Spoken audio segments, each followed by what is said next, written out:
Introduction to Statistics, Chapter 10, Hypothesis Tests Regarding a Parameter. This is Section 10.1, the language of hypothesis testing. A hypothesis is a statement regarding a characteristic of one or more populations. Hypothesis testing is a procedure based on sample evidence and probability, used to test statements regarding a characteristic of one or more populations. In this chapter, we will discuss hypothesis testing of a single parameter or characteristic of one population. Steps in a hypothesis test. Make a statement regarding the population. This will be your null hypothesis and alternate hypothesis. Collect evidence, sample data to test the statement. Analyze the data to assess the plausibility of the statement. Those are the three steps to a hypothesis test. Now, the null hypothesis, denoted H0, is a statement to be tested. The null hypothesis statement of no change, no effect, or no difference, and is assumed to be true until evidence indicates otherwise. Thing to remember here, the null hypothesis will always involve equals. Okay, this would be like going to a car dealership. A sticker in the window says it gets 40 miles per gallon. So you'd let the average, H0 would be equals 40 miles per gallon. Now the alternate hypothesis, H1, sub 1, is a statement that we are trying to find evidence to support. Okay, so that sticker says 40 miles per gallon. So the null hypothesis would be equals 40 miles per gallon. Now we're going to try to prove it's less than 40 miles per gallon, greater than 40 miles per gallon, or just different than 40 miles per gallon. This is the idea behind a hypothesis test. Now, the key fact. Evidence from the sample data may be used to support the alternate hypothesis and disprove the null hypothesis. But remember, the sample evidence may not be used to prove the null hypothesis is true. Three options for the null and alternate hypothesis. Okay, option 1, we call this a left-tailed test. This is where you let the null hypothesis, H sub naught, some parameter equals some value. In this case, the parameters we're going to talk about will be the proportion or the mean. The alternate hypothesis, H sub 1, will be the parameter is less than some value if it's a left-tailed test. Left-tailed, less than. And if you look at the less than symbol, it points to the left. So this is a left-tailed test. The diagram for a left-tailed test. You would have your normal curve. In the center would be 0. Okay, the left tail would be shaded. Okay, this would be known as your critical region. This is where we would reject the null hypothesis. In the other region, you would fail to reject the null hypothesis. This is the idea of a left-tailed test. Now, option 2 would be a right-tailed test. The null hypothesis again is H sub naught, parameter equals some value. This time the alternate hypothesis would be parameter is greater than some value. So greater than right-tailed, if you look at the inequality sign, is pointed to the right, right-tailed. Okay, the graph would be the normal curve. This time the right tail would be shaded. This shaded region would be the critical region, and this is where we would reject the null hypothesis. The other region is where you would fail to reject the null hypothesis. And third, two-tailed test. The null hypothesis stays the same. Parameter equals some value. The alternate hypothesis would be parameter not equal to the value. So not equal implies a two-tailed test.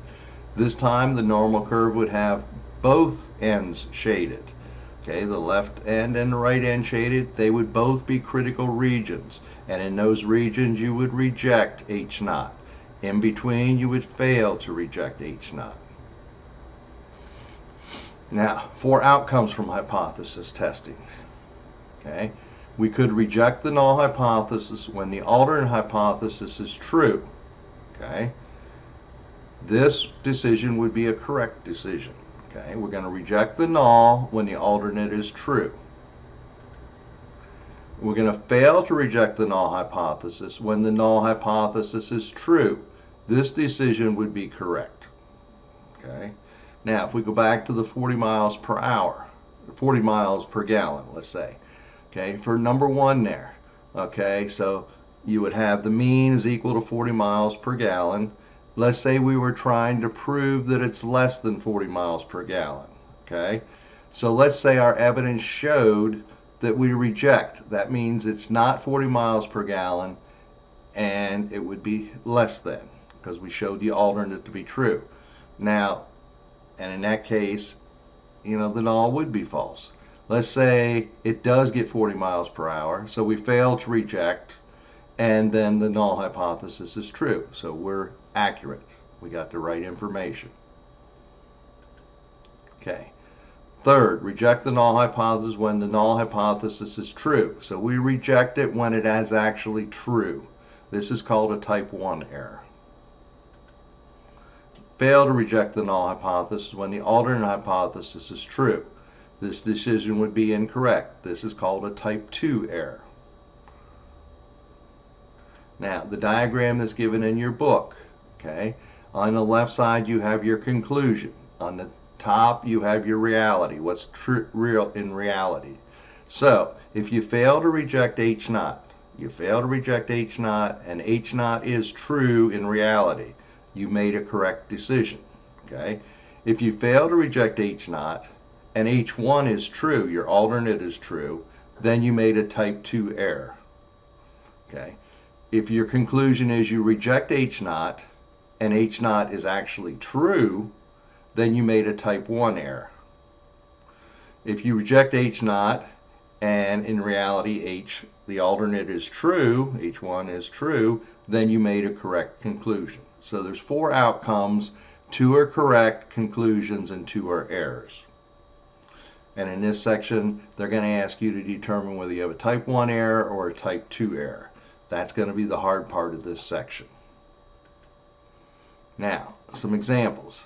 For students who first enrolled in 2-year public institutions in fall 2007, the proportion who earned a bachelor's degree within 6 years was 0.399.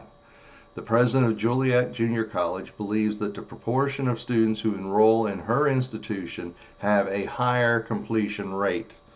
Okay, so determine the null and alternate hypothesis.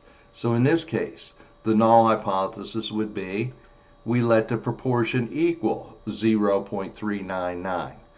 Now, the president believes her institution has higher completion rate, so the alternate would be P is greater than 0.399. Okay? Now, what's it mean to make a type 1 error in this case? In this case, the sample evidence leads the president to conclude the proportion of students who earn their bachelor's degree within 6 years at Juliet Junior College is greater than 0.399. So the sample evidence shows that it's greater than 3.99, when in fact the proportion is 3.99. In other words, you rejected H naught when H naught was true. This is a type 1 error. Now, type 2 error. The sample evidence leads the president to conclude the proportion of students who earn their bachelor's degree within 6 years at Juliet Junior College is not greater than 0.399. Okay, so the evidence shows it's not greater. But in fact, the proportion is greater than 3.399. So you failed to reject H naught when H1 was true. Now, second example. Historically, the time to order and deliver a pizza at Jimbo's Pizza was 48 minutes. Jim, the owner, implements a new system for ordering and delivering pizzas that he believes will reduce the time required to get a pizza to his customers. So in this case, we're going to let the null hypothesis be the mean time equals 48. The alternate would be, what's he trying to say? He reduced the time, so we want to show that the mean time is less than 48. So mu is less than 48. Explain what it would mean for a type 1 error. In this case, the sample evidence leads Jim to conclude that the time required to order and deliver a pizza is less than 48 minutes. So the data showed it's less than 48 minutes. But in fact, the mean time is 48 minutes.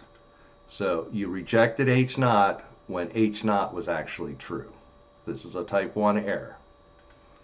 Now, the sample type 2 error. The sample evidence leads Jim to conclude that the time required to order and deliver a pizza is not less than 48 minutes. But in fact, the mean time is less than 48 minutes. So in this case, you failed to reject H naught when H sub 1 was actually true. The alternate was true. You failed to reject the null when the alternate was true. That's a type 2 error. Now, another example, 3. According to the Centers of Disease Control and Prevention, 19.6% of children aged 6 to 11 years are overweight. A school nurse thinks that the percentage of 6 to 11-year-olds who are overweight is different in her school district. So, determine the null and alternate hypothesis. Remember, the null hypothesis is always equal. We're talking in proportion here. So, the null hypothesis, H sub naught, would be P is equal to 0.196, and you have to enter percentage as a decimal when you do hypothesis testing. And what are we trying to show? That it's different. So in this case, the alternate hypothesis, H sub 1, would be P is not equal to 0.196. What would it mean to make a type 1 error? Well, the sample evidence leads the school nurse to conclude that the percentage of 6 to 11-year-olds in her school district who are overweight is different from 19.6%, when in fact the percentage is 19.6%. What did this mean? You rejected H naught when H naught was true. Type 2 error. The sample evidence leads the school nurse to conclude that the percentage of 6 to 11-year-olds in her school district who are overweight is not different from 19.6%, when in fact the percentage is different from 19.6%. So, in this case, failed to reject H naught when H sub 1 is true. In other words, you failed to reject the null when the alternate was actually true. Now, the level of significance, alpha, is the probability of making a type 1 error. So in a left-tailed test, the left tail, that area that's shaded, would be alpha. And the point it cuts off would be negative z sub alpha, which we talked about last chapter. If it's a right-tailed test, the area in the right tail would be alpha. And this time the cutoff point would be z sub alpha. Two-tailed test. Now, since we have area in both tails, that total area has to equal alpha. So you'd have alpha divided by 2 in the left, alpha divided by 2 in the right tail. The two critical values would be negative z sub alpha divided by 2 and z sub alpha divided by 2. And this brings us to the end of section 10.1. The hardest part of these questions in this will be determining whether you have a type 1 or type 2 error, and know the difference between a type 1, type 2 error.